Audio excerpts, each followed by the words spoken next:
Ya, salam saudara kasih Tuhan. Pada saat ini saya mau mengajak saudara mengkaji secara linguistik. Saya akan mengajak saudara untuk mengkaji secara linguistik Ibrani Tetragrammaton Yod He Waw He. Dalam tayangan ini saya beri judul bahwa tidak mungkin Tetragrammaton Yod He Waw He dibaca Yahweh atau Yahweh. Nah, saudara, kita perlu tahu bahwa kata Yahweh atau Yod He Waw He adalah salah satu nama Tuhan di Perjanjian Lama dan dianggap yang paling kudus dan sakral. Umat Ibrani atau Yahudi tidak berani mengucapkan tetragrammaton ini. Saat mengucapkan diganti dengan Adonai atau Hasem. Jadi sejak pembuangan mereka tidak berani mengucapkan kata ini. Maka selanjutnya cara mengucapkan tetragrammaton ini menjadi hilang. Mengapa bisa hilang? Karena sebenarnya tulisan Ibrani itu tanpa vokal. Jadi kalau mendasarkan pada pengucapan itu mendasarkan pada bentuk tulisan, maka tidak menemukan vokal, hanya konsonan saja. Oleh sebab itu, kalau bukan pemakai sehari-hari, tidak akan bisa mengucapkan kata-kata bahasa Ibrani berdasarkan tulisan kalau tidak dibantu tanda baca atau yang biasa disebut dengan nikut. Lalu, kalau demikian, dari mana kelompok pengagung nama Yahweh, Secret Namer, Neomesianik ini meyakini bahwa Tetragrammaton Yod He Waw He ini dibaca dengan Yahweh? Nah, ini yang kita mau selidiki bersama. Apakah dasar berpikir mereka itu benar bahwa Yod He Waw He ini bisa dibaca dengan pengucapan Yahweh? Kita lihat dulu dasar pemikiran mereka dulu. Nah, dasar pemikiran mereka adalah dari kata haleluya. Nah, saudara, memang diketemukan bahwa kata haleluya ini juga tertulis dalam bahasa Yunani.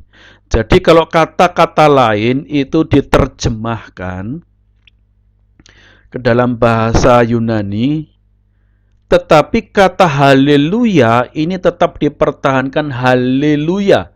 Nah, karena ditulis dalam kata-kata atau huruf Yunani, maka akan ada huruf vokalnya. Jadi para ahli yang menyalin atau yang menerjemahkan dari kitab Ibrani ke dalam kitab Yunani, Septuaginta, mereka tetap mempertahankan kata haleluya, namun ditulis dalam bahasa Yunani. Oleh sebab itu, ketemulah kata Yah. Di dalam kitab Kejadian, kitab berbahasa Yunani juga sama. Ada kata haleluya, yaitu Kejadian pasal 19 ayat 3. Ya. Nah, dari kata ini kemudian, ya, dari akhiran Yah inilah kemudian pengagung nama Yahweh, Secret Namer dan Neomesianik meyakini bahwa Yod He Waw He ini suku kata depannya dibaca Yah. Maka kemudian mereka meyakini disebut dengan Yahweh. Namun sebenarnya mereka salah. Ini adalah sebuah kesalahan karena tidak mungkin Yod He Waw He ini dibaca Yahweh. Kenapa saya bisa katakan demikian bahwa Yod He Waw He ini, Tetragrammaton ini tidak mungkin dibaca Yahweh? Ada dua alasan. Walaupun saya bisa buat tiga alasan, tetapi secara kajian linguistiknya, tata tulisnya, ya, kajian linguistik secara tata tulis Ibrani, dibaca Yahweh itu tidak mungkin. Alasannya dari kata Yah, haleluya. Ya. Nah, saudara, kata Yah, Yod dan He itu diberi nikut skamets atau A panjang sehingga dibaca Yah itu jika menjadi sebuah akhiran. seperti kata haleluya. Maka karena posisinya akhiran, maka dia dibaca yah atau yahu. Tapi kata yod he, yah, ini jika ditempatkan sebagai awalan, maka tidak diberi nikut skamets, melainkan sewa atau holam waw. Tapi tidak bisa dipakai dengan kamets. Ada alasannya. Kalau dipakai dengan tulisan kamets, artinya itu sudah terjadi, perfect, masa lampau. Ya, jadi kalau kata yah itu dibaca yah di depan, artinya yahnya itu sudah masa lampau, sekarang sudah enggak lagi sebagai yah. Maka dengan diberi nikut sewa. Contohnya apa? Buktinya apa? Buktinya di sini. Di dalam Alkitab kita menemukan kata Uriah atau Uriyahu. Tuhan adalah terang. Perhatikan di sini kursor saya ini, ya. Yahu ketika yod-he, ya, ketika ditaruh sebagai akhiran dibaca yah atau yahu. Contoh yang lain adalah Benayahu. Yahweh membangun atau Tuhan membangun. Benayahu, maka ditulisnya Yahu. Lalu nama pemberian Tuhan, Nathan Yahu. Mungkin saudara yang zaman sekarang sangat terkenal, ada tokoh namanya Benjamin Nathan Yahu atau Nathan Yahu, pemberian Tuhan. Tetapi kata pemberian Tuhan itu kalau Yahweh-nya, Yahnya ditulis di depan maka berubah. Ya. Yehonatan juga artinya pemberian Tuhan. Nah, tidak dibaca Yahunatan tetapi berubah menjadi Yehonatan. Ya, sebagai contoh ini tulisan Ibraninya, ini kecil saya besarkan saja ya. Tulisan Ibraninya ini. Nah, Yehonatan, Yod sewa he holem wau nun chametz tau chametz nun final. Yehonatan, tidak Yahunatan atau Yahnatan. Ya, kata Yah yang di akhiran itu maka berubah menjadi Yeh. Lalu keselamatan Tuhan, Yehosua. Keselamatan Yahweh, Yahweh keselamatan, Yehosua atau Yosua. Tidak Yahusua, tapi Yehosua. Ya. Tidak pernah kita temukan ada tulisan Yahusua, Yahunatan. Adanya Yehonatan, Yehosua, Yosua. Lalu kata yang lainnya, bukti yang lainnya apa? Kata Yoram. Yo itu Tuhan, itu tinggi. Ditulisannya ya, Yod, Holem Waw, Res, Chametz, dan Mem final. Yoram. Jadi membacanya Yo. Vokal panjang. Atau yang tetap mempertahankan Yod He-nya menjadi Yehoram. Ya. Seperti di sini. Yehoram. Jadi secara tata tulis Ibrani tidak mungkin Yod He Waw He suku kata pertama awalannya dibaca Yah. Itu kesalahan yang pertama dan alasan saya pertama kenapa tidak mungkin dibaca Yahweh. Lalu alasan yang kedua, kata yod he waw he ketika diberi nikut skamet sewa sere, saya ikuti dulu nikut yang diberikan kaum pengagung Yahweh, ya, dari kata Yah, haleluya. Haleluya menggunakan kata yod, kamet, dan he, ya. Ya, lalu supaya hurufnya mati, yah, diberi seva. Ya, lalu huruf waw diberi sere. Supaya bacanya w, dan huruf he. Supaya dibaca menurut mereka Yahweh, ini supaya hanya mati. Tetapi ini juga tidak bisa dibaca Yahweh, tetapi Yahweh. Ya. Tidak bisa dibaca Yahweh, tapi Yahweh. Kenapa? Karena dibaca Yahweh itu menyalahi aturan tata bahasa, tata tulis Ibrani. Karena huruf sewa setelah nikut panjang, itu sewanya sewa bersuara, bukan sewa bisu. Mungkin yang baru mengenal bahasa Ibrani, huruf sewa pendek, huruf pendek yang disebut seva, itu ada dua jenis, yaitu seva bisu yang tidak dibaca. Misalnya slow-mo, bukan slow-mo tapi slow-mo. Kalau di depan slow-mo atau lai-la, ya. Jadi ada dua konsonan yang berjajar tapi tidak ada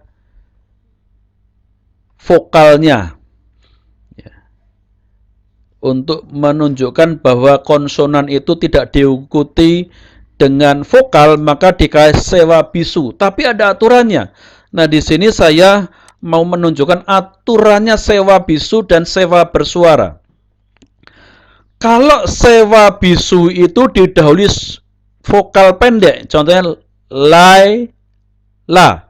Sewanya di sini, ini saya pakai diagram aturan penulisan sewa. Ya, ini pakai a-nya itu a pendek, patah, la. Yod, ini huruf mati, tidak ada vokalnya, lai. Sewanya tidak dibaca, lai, la. Nah, kalau sewanya ini sewa bersuara, maka la, ye, la. Tapi itu salah. Harusnya lai, la bacanya. Nah, kalau didahului vokal panjang, ini bagian terakhir dalam diagram atau tabel, saya maaf bukan diagram tapi tabel, ya, yang didahului vokal panjang, semua seva yang didahului vokal panjang itu bersuara. Contohnya adalah kata amenah, amenah. Jadi disebutkan e-nya, e pendek, ya, amenah.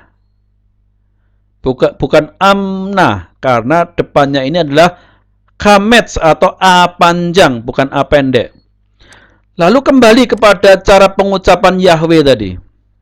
Nah, kalau supaya dibaca Yahweh, huruf he-nya ini tidak diikuti vokal, maka harus dikasih seva.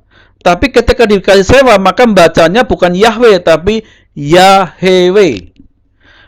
Nah, berdasarkan ini maka tidak mungkin tetragramaton yod he waw he dibaca Yahweh atau Yahweh. Apalagi ada orang yang salah membaca Yahweh. Ya, huruf he atau huruf ba di terakhir itu biasanya hanya bersifat seperti hembusan saja. Ya, hembusan angin saja, tidak dibaca yah, aha. Ya, jadi tidak mungkin.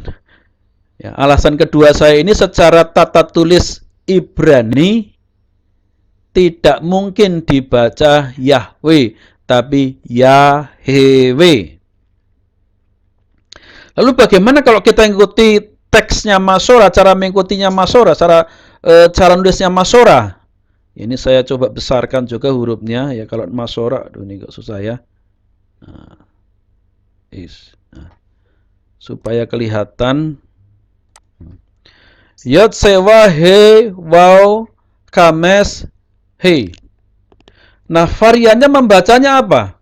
Nah, setelah sewa bersuara itu harus di konsonan selanjutnya. Setelah sewa bersuara, konsonan selanjutnya itu haruslah vokal panjang. Maka kalau mengikuti teksnya Masora, cara menulis mengikutnya Masora ini, cara bacanya kemungkinan variannya adalah Yehowa, Yehuwa, Yehiwa, Yehewa, Yehawa.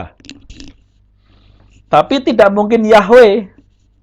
Ya, tidak mungkin dibacanya Yahweh.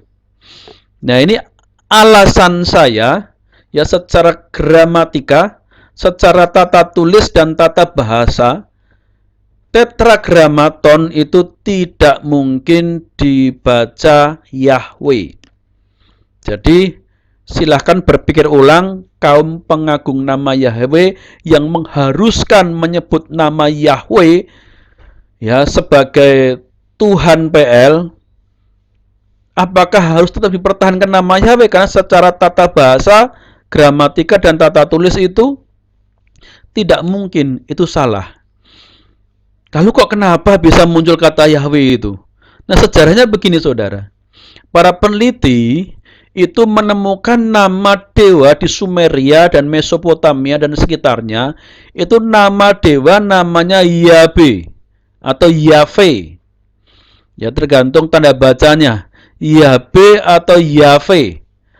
Nah, dari kata Yahweh atau Yahweh ini, karena memandang bahwa bahasa Ibrani itu satu rumpun dengan bahasa Mesopotamia, maka kemudian para ahli ini memperkirakan tetragramaton ini diucapkan Yahweh. Tetapi sebenarnya perkiraan itu salah karena tidak sesuai dengan tata bahasa Ibrani. Demikian yang bisa saya sampaikan mengenai kajian tetragramaton Yod He Waw He. Kedepannya saya akan mengkaji tetragramaton Atmak ya, atau Ahmad. Ya, tetragramaton Ahmad yang menurut Ustadz Kaimana maupun Ustadz Yonatan Nandar itu ada dalam Alkitab. Tetapi saya mau katakan bahwa tidak mungkin ada kata Ahmad secara kajian linguistik gramatika di dalam bahasa Ibrani. Tidak mungkin ada kata Ahmad. Alet, he, mem, dalet. Ya. Supaya jangan ketinggalan tentang kajian ini, silahkan sudah subscribe, ikuti channel saya ini, sehingga kajian-kajian Ibrani lain lagi saudara bisa dapatkan dan dicerahkan yang hal-hal yang menjadi polemik atau kebingungan yang membuat orang salah tafsir. Kiranya Tuhan memberkati saudara semua. Kiranya Tuhan Yesus memberkati saudara semua. Haleluya. Amin.